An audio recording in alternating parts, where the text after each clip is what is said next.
এখন তুই যাবি কোথায় শালা?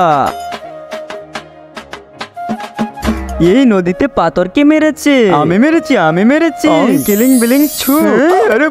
আরে ভাই এই নদীতে জল পড়া আছে, চল আমরাও ডাকি। আরে না, মেরে দিবি। আরে শোন, আমি ডাকতেছি।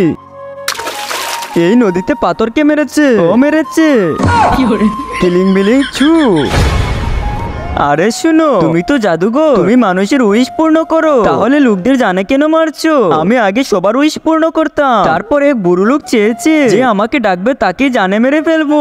তাহলে কি এটার কোনো উপায় নেই? উপায় আছে, যদি এই বুড়ো তার কথা ফিরিয়ে নে তাহলে। আমি এক্ষুনি আসছি। শালা এই জল পড়া আমার ইচ্ছা পূরণ করতে পারেননি, এটাই মনে হচ্ছে এই বুড়ো। আরে দাদু, তুমি এই জল পড়ার কাছে মরার ইচ্ছা চেয়েছিলে নাকি?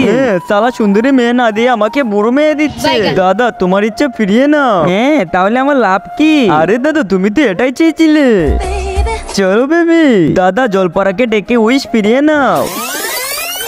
সাদা কালারের সাবস্ক্রাইব বাটনে ক্লিক করে যারা সাবস্ক্রাইব করে দিবে তাদের মা বাবা যেন অনেকদিন বেঁচে থাকে, আর যারা ভিডিওতে লাইক করে দিবেন তাদের মনের আশা যেন পূর্ণ হয়, এবং আমি মন থেকে দোয়া করে দিলাম।